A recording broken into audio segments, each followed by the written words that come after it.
मेरे प्रिय विद्यार्थी, आप सबों को आज क्लास मैं जनन का लेने जा रहा हूं, रिप्रोडक्शन का। क्या? रिप्रोडक्शन का, जनन का। वो जनन जो है हम लोग मानव में भी होता है, पौधे में भी होता है। हर प्रकार के जनन, जनन के बारे में मतलब जीवों के बारे में जनन। मानव हम लोग एक साधारण सा टॉपिक लिया कि मतलब चलिए आप लोग को सहज रूप से आपको समझ में आ जाए। है बहुत सारे जीव जैसे ईस्ट, अमीबा, ये सब में जो है मुकुलन के द्वारा, द्विखंडन के द्वारा जनन होता है। तो ये सब तो बातें आप लोगों को थोड़ा सा ज्यादा उलझ ले जाते हैं। इसलिए जनन, जनन कहता क्या है? जनन कहता है अपने जैसे संतान की उत्पत्ति। क्या? अपने जैसे संतान की उत्पत्ति, संतान की उत्पत्ति।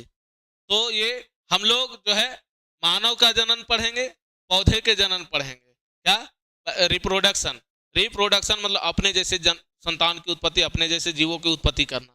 चलिए आइए आते हैं टॉपिक की तरफ। हम लोग पहला टॉपिक में आता है जनन, कि जनन है क्या? क्या जनन है क्या?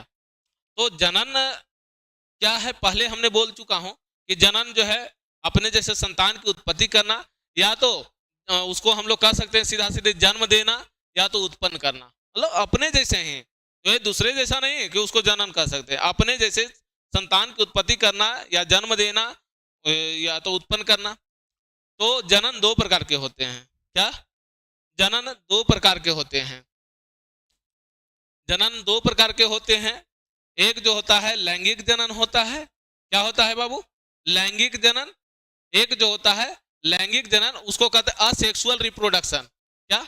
असेक्सुअल रिप्रोडक्शन मतलब उसमें नर और मादा की कोई जरूरत नहीं होती है, एक ही लिंग वाले आप वो जनन कर सकता है। और एक होता है लैंगिक जनन। क्या होता है? लैंगिक जनन, उसको सेक्सुअल रिप्रोडक्शन कहते हैं। क्या कहते हैं? Sexual reproduction. उसमें नर और मादा का निषेचन होता है, उसमें जो है नर और मादा का मिलन होता है, तब जाकर के वो क्या करता है? लैंगिक जनन होता है। आइए अलैंगिक जनन की तरफ हम लोग देखते हैं। कहता है अलैंगिक जनन, इसमें केवल एक जनक, मतलब एक जनक कहेंगे, मतलब एक जनक की आवश्यकता होती है, ज्यादा की नहीं। मतलब नर और मादा नहीं होना, दो गो के नहीं, नर और मादा वो नहीं, एक ही। या तो नर रहेगा तो नर है, या तो मादा रहेगा तो मादा है। तो एक जनक की आवश्यकता होती है। संतान बिल्कुल माता पिता के समान होती है, मतलब जैसा माता पिता जिसमें रहता है वैसे ही संतान रहेगा, लेकिन एक ही जनक उसमें होगा।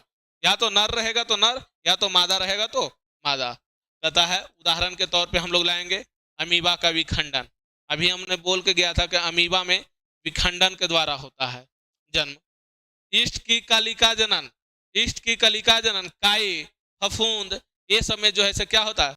फफूंद देखे हैं? फफूंद जो है देखिएगा क्या होता है कि उसे उसको कह सकते हैं हम लोग गोबर देखे होंगे। गोबर, गोबर धीरे धीरे सूखता है, सूखता है, उस पर जैसे ऊपर जो भूवरी जैसा लग जाता है, उजला उजला टाइप का लग जाता है, वो फफूंद हो जाता है। अचार देखे होंगे, अचार को हिलाइए डुलाइए मत आप कभी, कुछ दिन तक लगातार छोड़ दीजिए, तो उसके बाद जो है से वो क्या करता है, उस पर भी देखिएगा फफूंद जैसा लग जाता है, उजला उजला टाइप के लग जाता है, तो उसी को फफूंद कहा जाता है। काई, पानी जहां लगातार जमा रह जाता है, जल जमा रह जाता है, वहां पे कुछ लग जाता है, हरा परत लग जाता है, उसको काई कहते हैं। वो सब जो है से अलैंगिक जनन है। ऐसे हो कैसे जाता है? सबसे बड़ी बात है वो जनन तो हो रहा है, तब ना हो रहा है। अब कहता है लैंगिक जनन। क्या? लैंगिक जनन, सेक्सुअल रिप्रोडक्शन। इसमें दो जनक, एक नर और एक मादा, एक नर और मादा जनक होते हैं, भाग लेते हैं। क्या करते हैं? नर और मादा भाग लेते हैं। जैसे उसको युग्मक कहते हैं, गैमिट, युग्मक। युग्मक कहने का मतलब एक जोड़ा, तो एक जोड़ा, और वो भी अलग सेक्सुअल, अलग क्या रहता है? अलग सेक्स का, अलग लिंग का। तो कहता है गैमिट मतलब शुक्राणु और अंडाणु। शुक्राणु जो होता है पुरुषों में पाया जाता है। कहाँ पाया जाता है? पुरुषों में पाया जाता है, और स्त्रियों में अंडाणु पाया जाता है।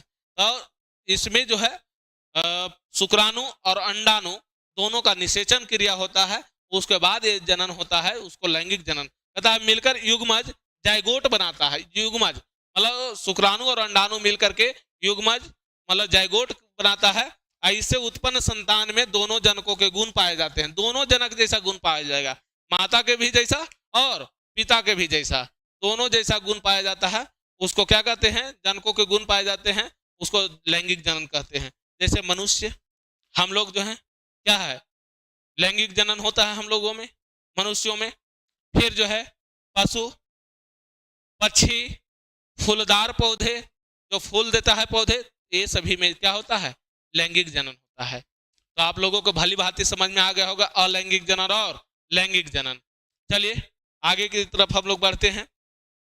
अगला टॉपिक आता है कि भाई मनुष्य में जनन कैसे होता है, पौधे में जनन और मनुष्य में जनन हम लोगों को पढ़ना है।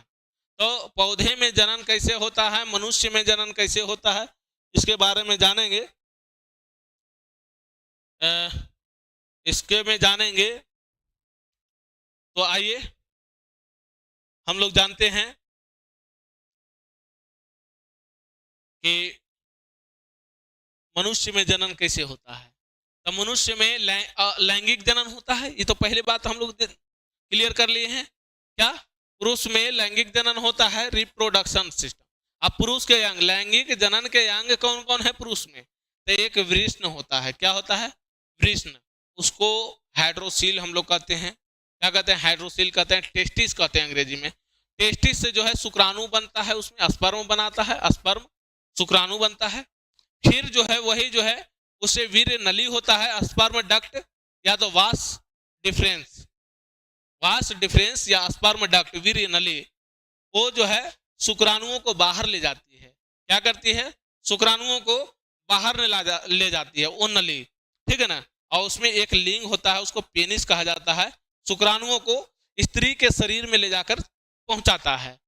वो पेनिस जो होता है स्पर्म को, जो स्त्रियों को शरीर में ले जाकर पहुंचाता है, वो पेनिस होता है, लिंग होता है। चलिए आगे देखते हैं कि स्त्रियों में कैसे होता है, स्त्रियों में क्या अंग पाया जाता है। तो स्त्री में, स्त्री के भी अंग होते हैं और उसमें जो है वृषण पाया जा रहा था मनुष्यों में, पुरुषों में, तो यहाँ अंडाशय पाया जा रहा है, ओवरी पाया जा रहा है। किसमें, महिलाओं में ओवरी पाया जा रहा है। इसमें अंडाणु होता है, उसमें जो है शुक्राणु हो रहा था, इसमें अंडाणु, इसको एग या ओभम कहते हैं, एग या ओभम बनाता है कौन, अंडाशय, कहता अंडवाहिनी। अंडवाहिनी जो है ओविडक्ट इसको कहते हैं, या तो फ्लैपियन ट्यूब कहते हैं, फ्लैपियन ट्यूब कहते हैं अंडवाहिनी को।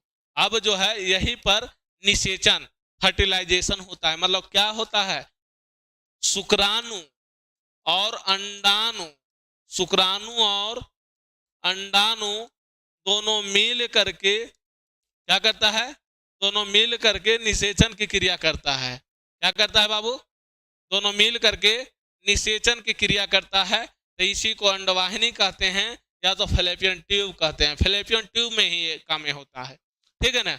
अब एक होता है इसमें यूटेरस, गर्भाशय, यूटेरस तथा युग्मज जो जायगोट बनता है, यहीं पर भ्रूण तैयार होता है, एम्ब्रियो में विकसित हो जाता है, भ्रूण तैयार होता है और वो धीरे धीरे धीरे धीरे भ्रूण क्या होता है, वो बड़ा होते चला जाता है और वो एक बच्चे का निर्धारण करता है और वो फिर अब जन्म देती है, महिलाएं बच्चे को जन्म देती है।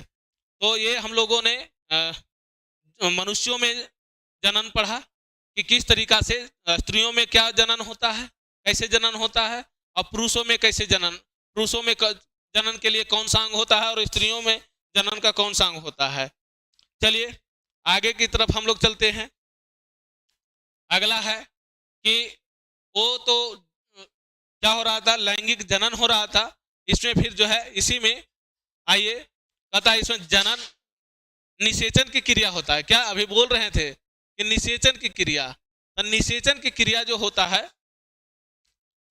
जब पुरुष जो है, पुरुष का शुक्राणु स्त्री के अंडाणु से मिल जाता है। अभी हम बता रहे थे कि जब पुरुष की शुक्राणु स्त्री के अंडाणु से मिल जाता है तो युग्मज जायगोट जो है बनता है। तो यह प्रक्रिया है क्या कहलाता है, अंडवाहिनी या फैलोपियन ट्यूब में होती है, उसी को निषेचन कहते हैं। जो मिलता है शुक्राणु और अंडाणु कहाँ, फैलोपियन ट्यूब में, उसी को शुक्राणु निषेचन कहलाता है, फर्टिलाइजेशन कहलाता है। अगला कहता है भ्रूण का विकास होता है। भ्रूण का विकास, भ्रूण क्या होता है, वही शुक्राणु अंडाणु मिलने के बाद जो है जायगोट जो बनता है उसी को भ्रूण कहते हैं। कहता है एम्ब्रियो डेवलपमेंट, युग्मज बार बार विभाजित होकर टूट टूट कर भ्रूण एम्ब्रियो बनाता है। अब भ्रूण गर्भाशय के दीवार में स्थापित इम्प्लांट हो जाता है।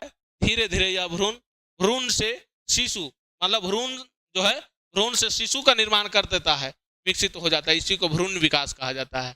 क्या हुआ, हम लोग पढ़े लैंगिक जनन पढ़े, है ना, फिर जो है उसमें निषेचन पढ़े, भ्रूण का विकास पढ़े। चलिए आगे हम लोग पढ़ते हैं। अगला टॉपिक है हम लोगों का जन्म।